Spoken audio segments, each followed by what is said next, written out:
fellow from the Waterford. He bought a horse from a guy in Sydney. The guy in the Waterford said, "It's a good sound horse." Well, the guy in Sydney said, "Oh, it's a dandy horse, a good, strong, sound horse." The next morning, the fellow from the Waterford, calls the guy in Sydney. He said, "I went to feed the horse this morning." He said, "The horse is stone dead." The guy in Sydney said, "My gosh, that's the first time we've done that."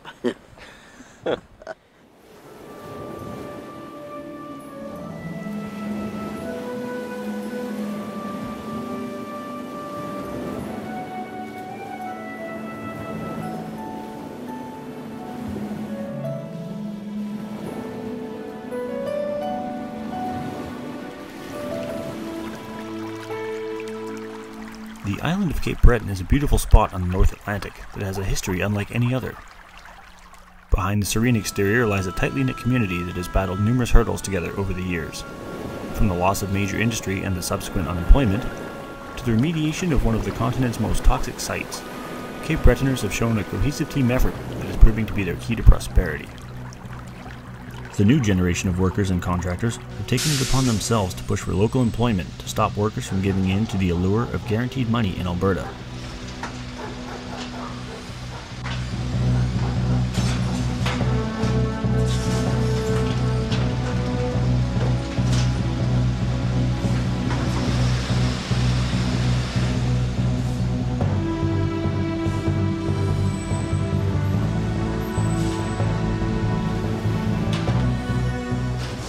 One constant has been the presence of unionized construction.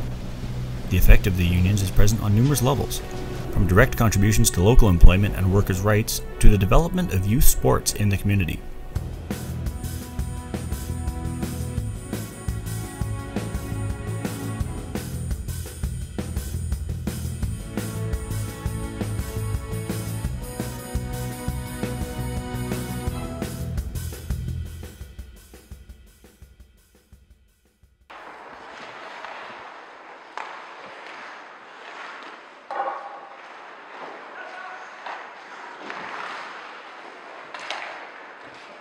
Well, I started in construction in 1952, and no union at the time. Our problem at the time was outside contractors were coming in. They were non-union, paying less wages than was prevalent here in Cape Breton Island. And as a result, our employer, believe it or not, encouraged us to have a union, so that we could stabilize the wages, stabilize the industry. Unionized workforce in Cape Breton has a long history, and it is a history that is dedicated, it is motivated, and it's highly skilled. There's been a long history of union expertise on the island.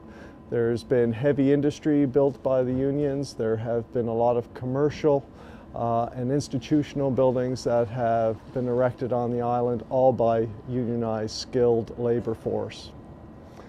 In particular, why unions are preferred on our construction sites is because they bring a high degree of skill, and they are highly trained in safety, and they're very motivated to produce the best they can and be as productive and as efficient as they can.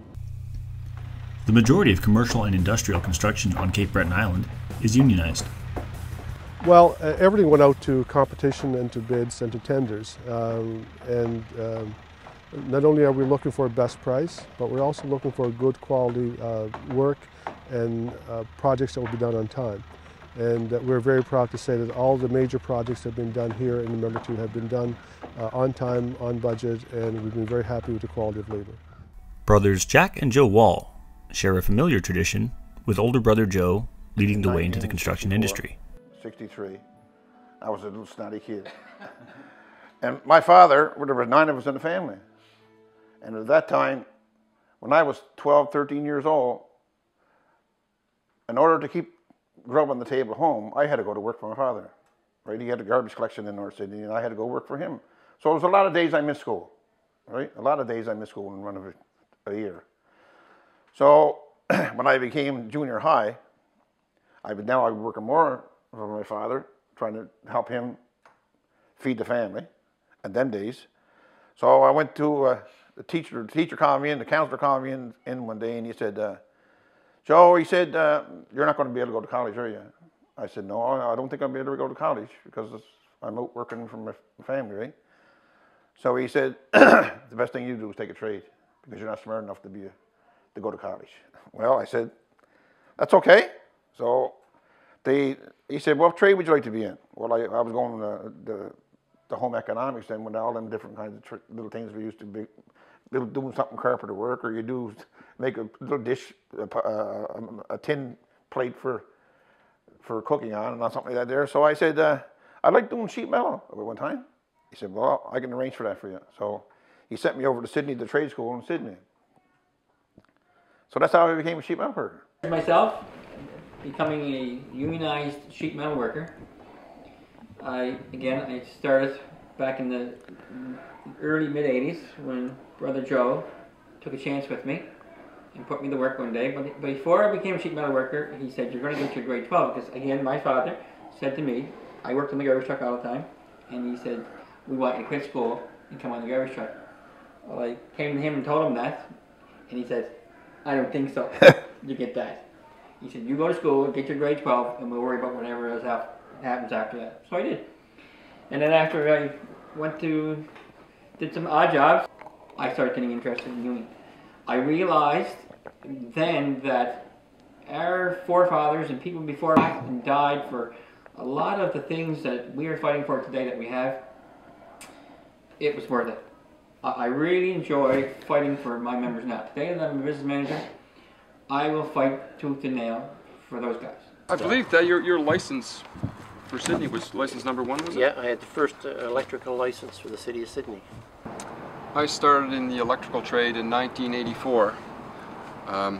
Right after high school, I was 17 years old. I watched my father growing up go from being in the coal mines to taking over an electrical company, which he prospered very well. Along the way, he not only built the company, but he also cared a lot about his employees. And although he was in management for most of his years, he really wanted a safe, healthy work environment for his employees. He was very well respected inside and outside of the workplace. So there was no way I was going to let a golden opportunity pass me by. I really wanted to follow his footsteps. I was brought into the electrical very young. He would take me to little projects and show me a lot of things. And that really had an effect on me. I knew at that point it's something I really want to do. Dad retired in 1979. His partner from Link, Reg DeVoe, started Ideal Electric in 1984. I was very fortunate that he hired me on in 1984.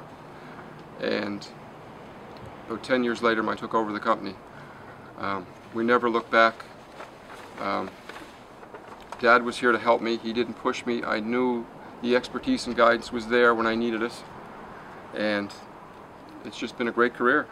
I'm quite proud to see myself there with my father, who's passed away 8 or 10 years ago, and there's 5 of us, 5 brothers are all in the union together. So there was 9 boys and 5 of us took up the tools. We have the Campbells next door to that. Again, it's 4 of those guys out of 11. And if you go through, the secretary here, her father and 2 brothers were members of the local union. So it's great to see father and son teams, and then to be able to put that up in pictures. You know, later on when we get old, we'll come up here and we'll have a look at these pictures, and it'll bring back some fond memories. Anyway, this is the dream home here, as you see. We built that in 24 hours. It was a cooperation with all the building trades, and we sold tickets on this. And I guess we planned it for several months. We went in on one morning, and the foundation was there, and with the cooperation of over 500 tradespeople, everybody going in doing a certain section of the building, it was completed by, I think, 11 o'clock that night. Everything was done. I think there was even a turkey in the oven waiting. So, and the next day we had a draw on it, and I just forget who won it, but it was a very happy couple that won the ticket. Up at the very top there, as you see, there's a cabinet made. That was made by one of our carpenters, and it's all in the, again, selling tickets on it for the United Way. There's items like this that we do throughout the year, and we ask our members to participate, and we always get a good group of people to volunteer their time. The labor-driven past is honored on the Cape Breton-specific Davis Day.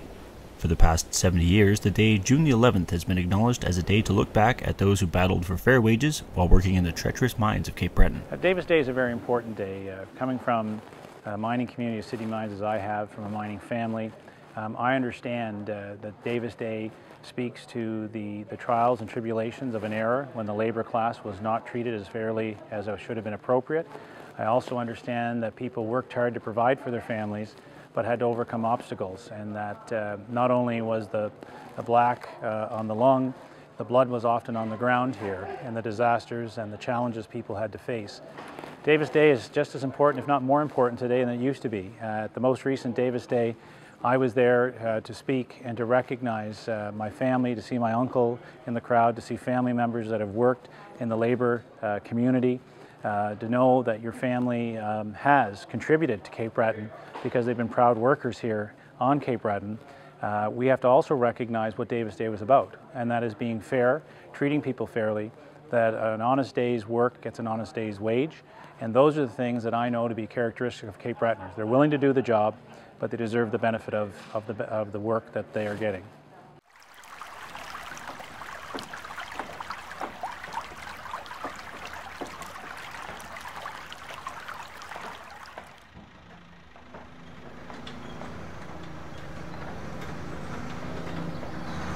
One of the most important projects being worked on by unionized construction in Cape Breton is the remediation project at the Sydney Tar Ponds.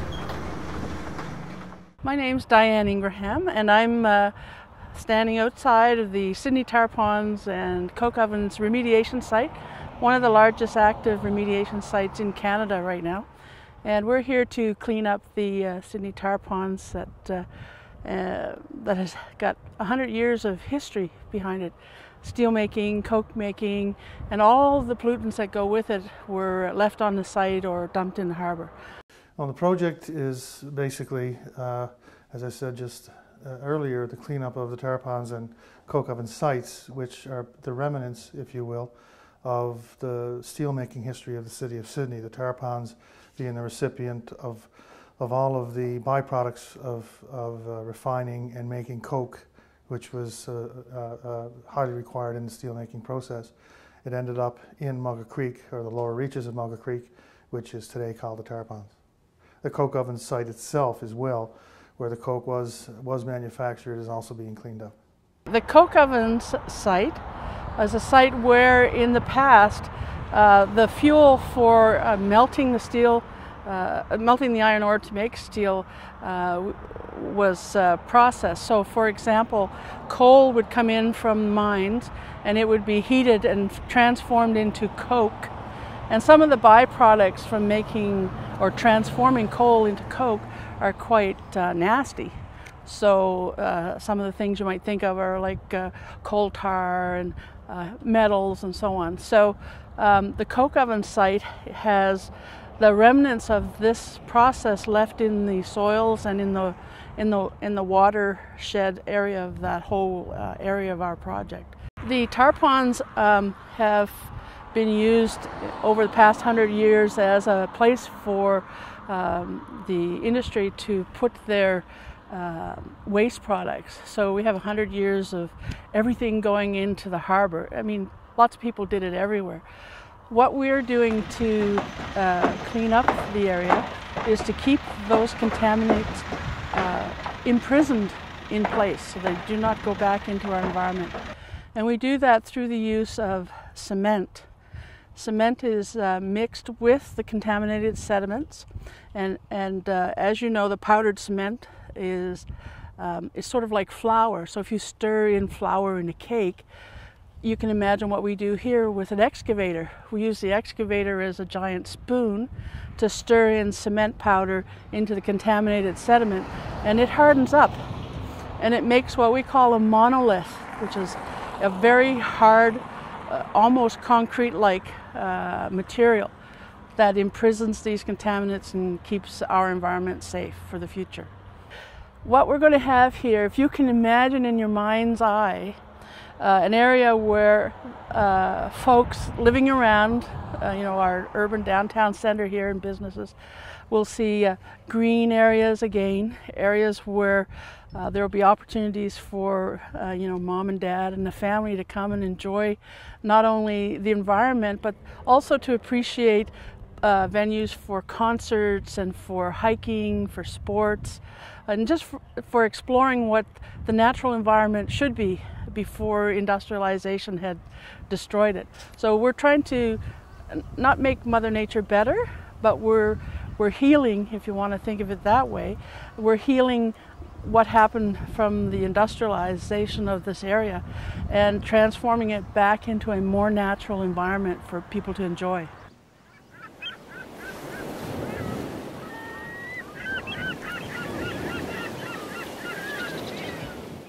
The investment of time and funding to programs that foster young workers is a key contribution from the union that ensures proper training and information is available to potential tradespeople. We are in Port Hawkesbury, Nova Scotia, and we are here for the Techsplorers event, which is a two-day conference, overnight conference for girls who are involved with the Techsploration program, their role models, their teachers, and the coordinators. And our special guests, of course, which are our sponsors. Techsploration is a program that helps young women in grades 9 through 12 learn about science, trades, and technology careers. It also helps them learn about the critical role of work in their life and how important science and math is to their future careers.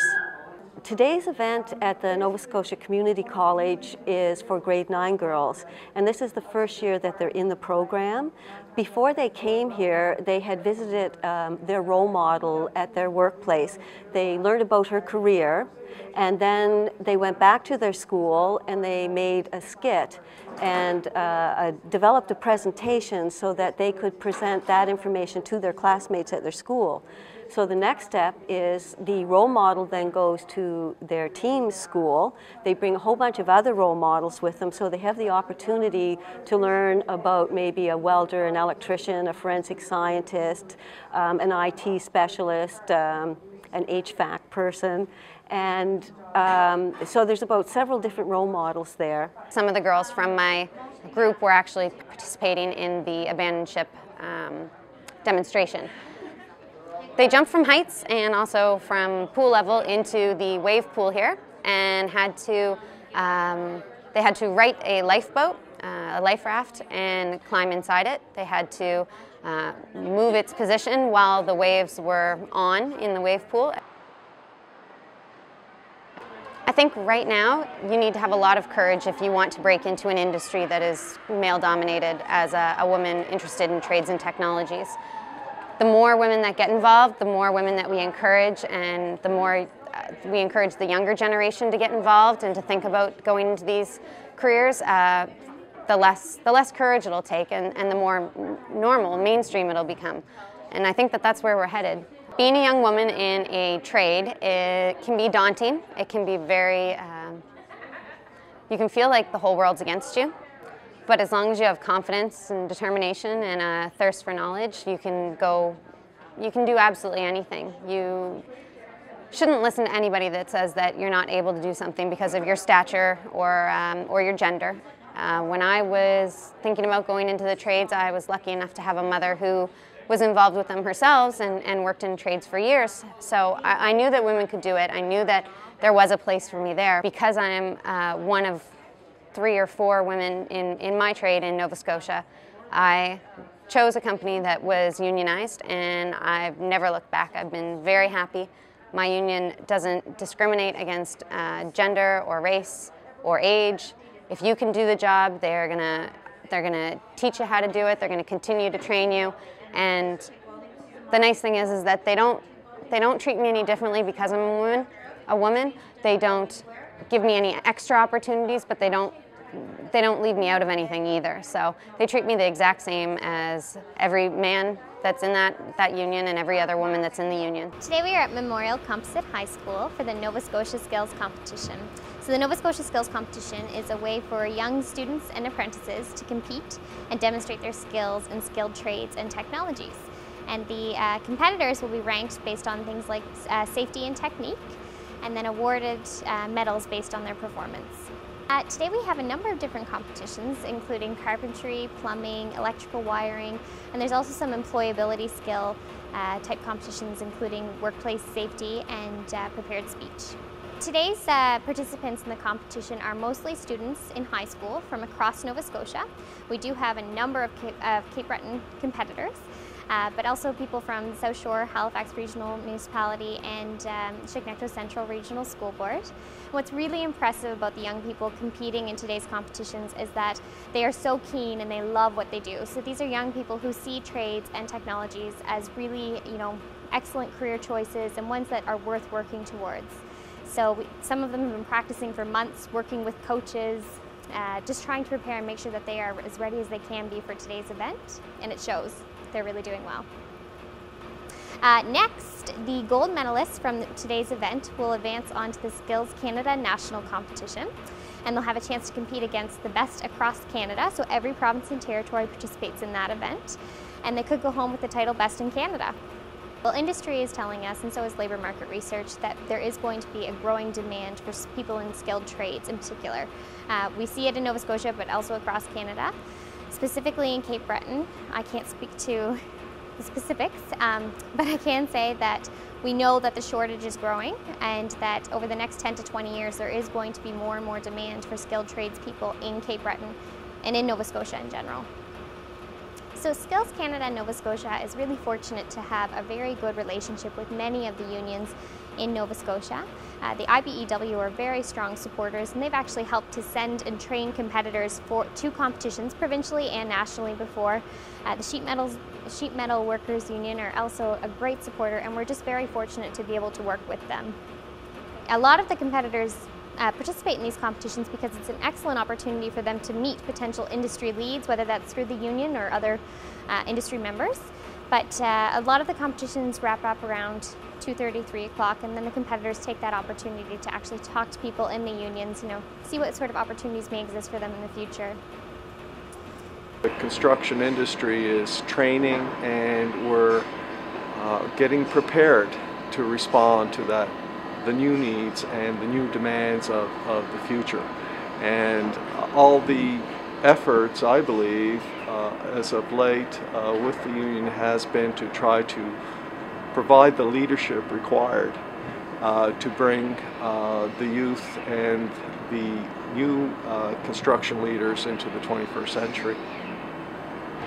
Today we're standing on the landing of the new Marconi Trades building situated at the campus between Cape Breton University and Nova Scotia Community College Marconi campus, and we're inside the new Marconi Trades training building. The unique thing about the building we are standing in, it is representative of the future of the trades in Cape Breton, in that a lot of the upcoming youth that are required in the industries are going to be trained in this building. This building will house welding and metal fabrication, heavy equipment repair, motorcycle repair, as well as classrooms and automotive repair and a few other trades training skills. I must say that the enthusiasm that the trade unions brought to the project in terms of coming on board with all the best practices and site management practices to enable this building to become a LEED certified building has been exemplary. And if it's any sign of the future, it's a very positive sign that the trade unions are willing to adapt to all the latest environmentally and eco-friendly efforts that are going to be in demand going into the future.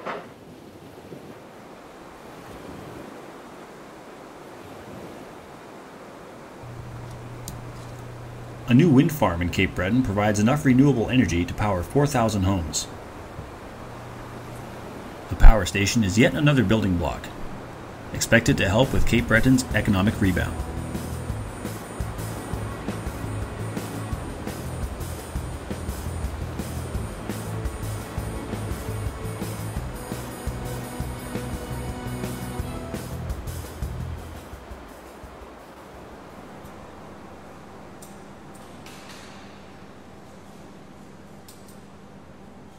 My name is Dan Christmas. I'm a senior advisor for Member 2, and we're standing right in front of the new Member 2 Hampton Inns.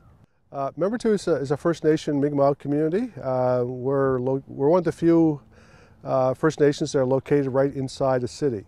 So we're only a couple of minutes from downtown Sydney, so we're on top of the hill where people always say Member 2 is. And we're about 1,200 people here in Member 2. We have a mix of both institutional, commercial, and residential areas. And this spot where we're standing on is a development of the Member 2 Business Park. This really is the flagship for Member 2. As I mentioned before, the general contractor here was unionized, and the general here also took a number of apprentices here from Member 2 as part of the project. And that sort of set the bar. We developed the Member 2 Entertainment Center after that, again with a different general contractor but also unionized. And that contractor also took a number of people from the community as apprentices. The existence of a multi-trade agreement is the clearest example of participation across the trades and between unions and contractors. This multi-trade agreement helps keep a clearer line of communication between all parties, while expediting negotiations.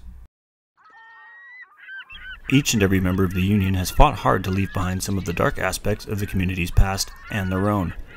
Many of the misconceptions are derived from a solitary incident that occurred during what started as a calm protest. The Kings Road incident began as an organized protest, which resulted in a fire that damaged a local building project that had seen its share of controversy during construction. The story on Kings Road was the unions were trying to unionize a company, and a few orangutans got involved, got impatient, and didn't wait until the parties came to an agreement to cover the work at Kings Road.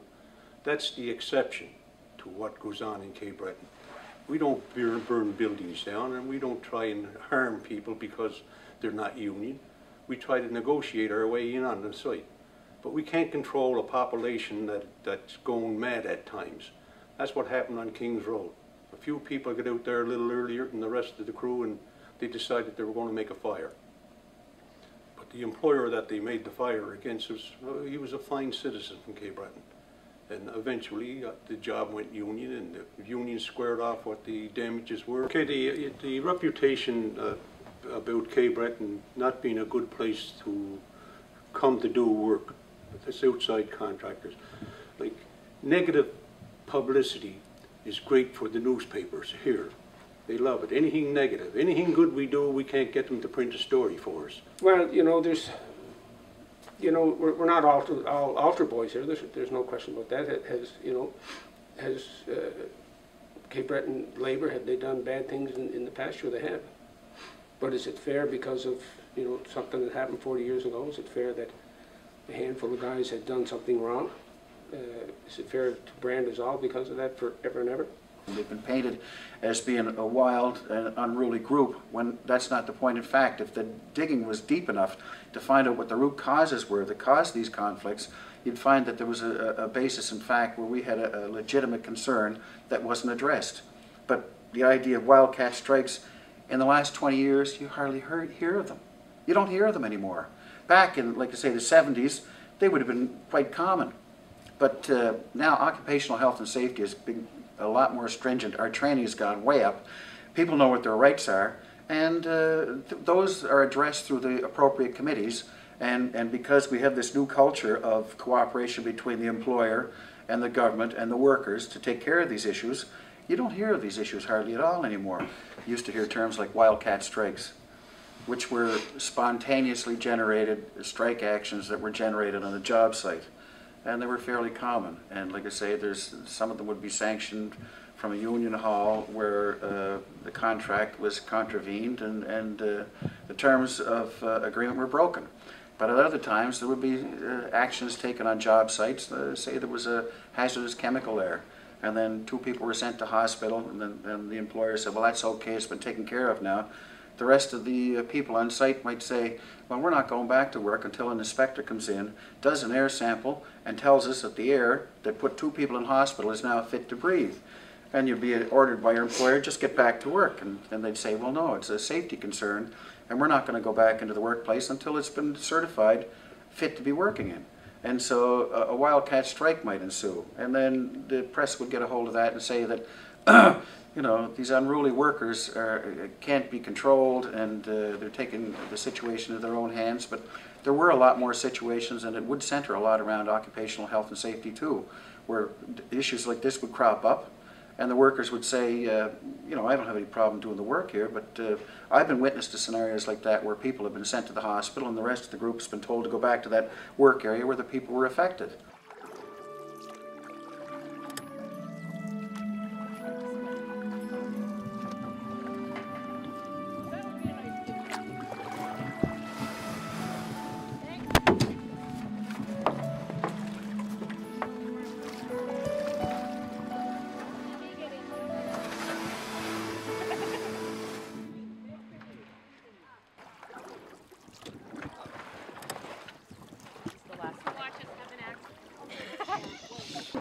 Except you were under the boat then. Okay. Here we go.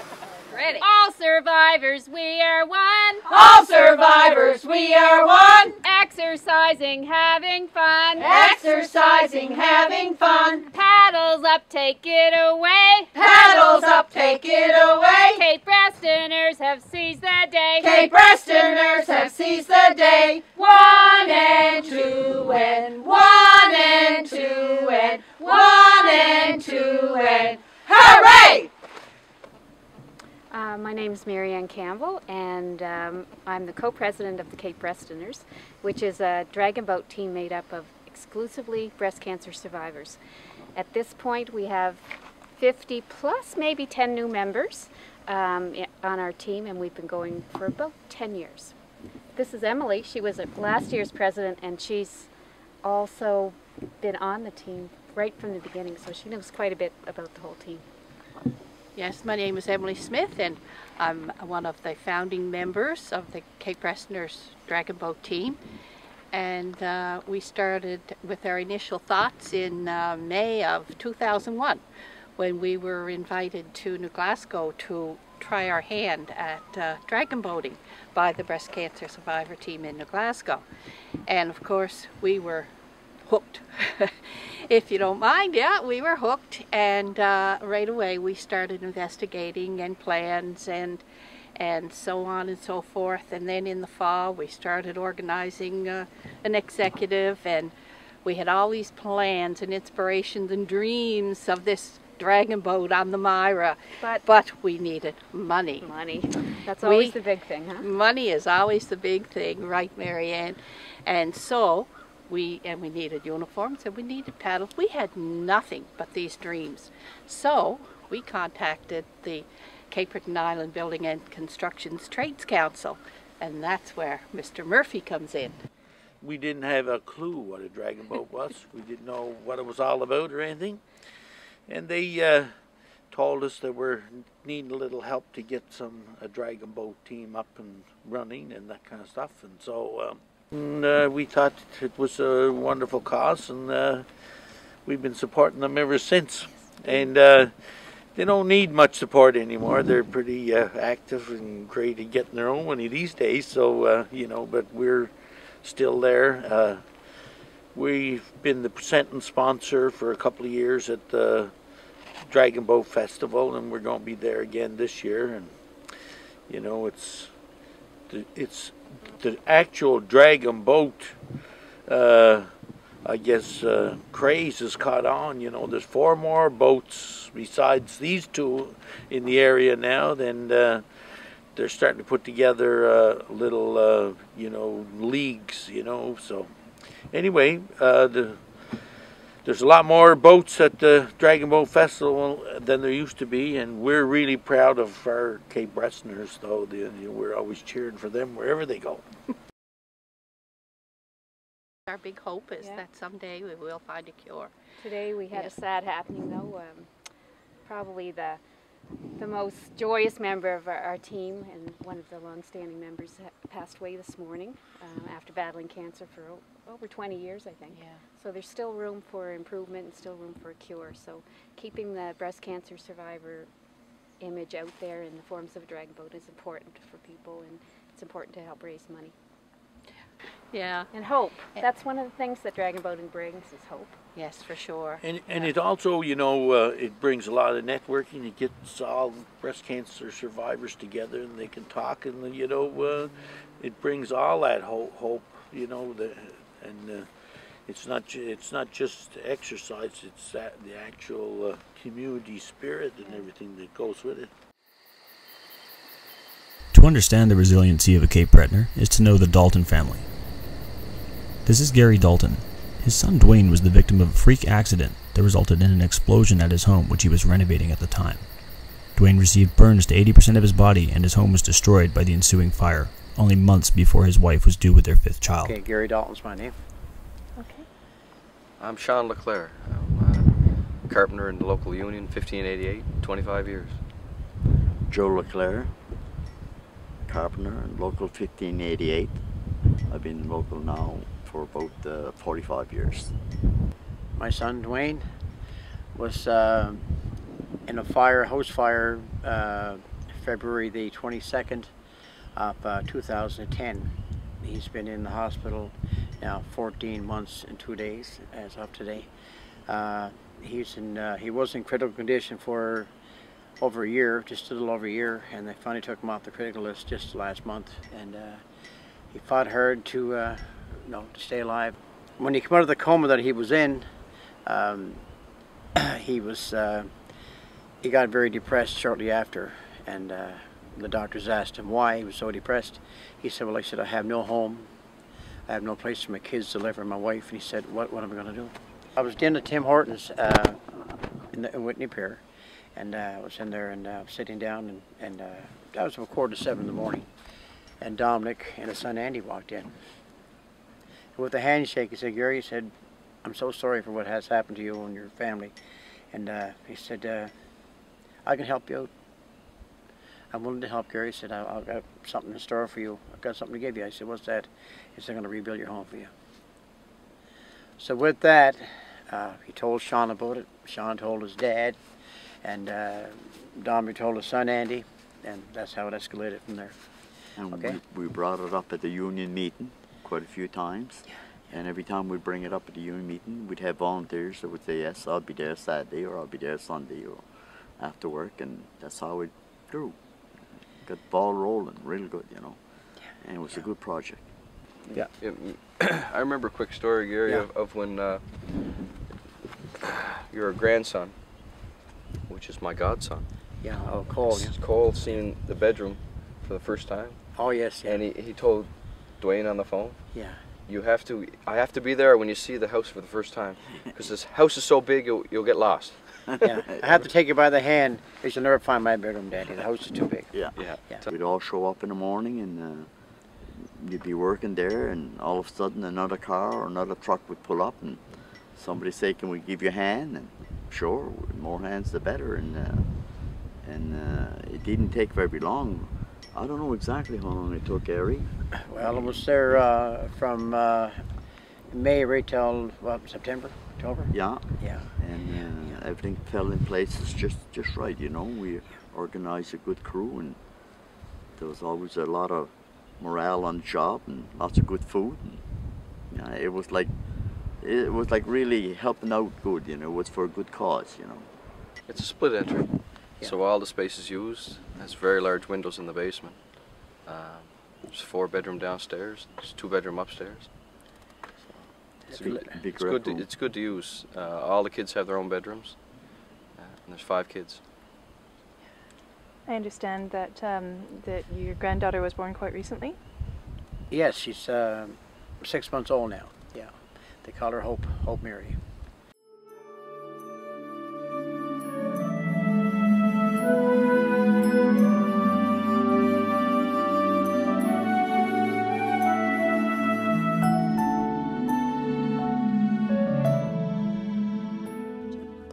Well, we firmly believe in Membertou that Cape Breton is only going to have a brighter future. The last 10, 20 years have been rough, have been difficult, but I think we've bottomed out.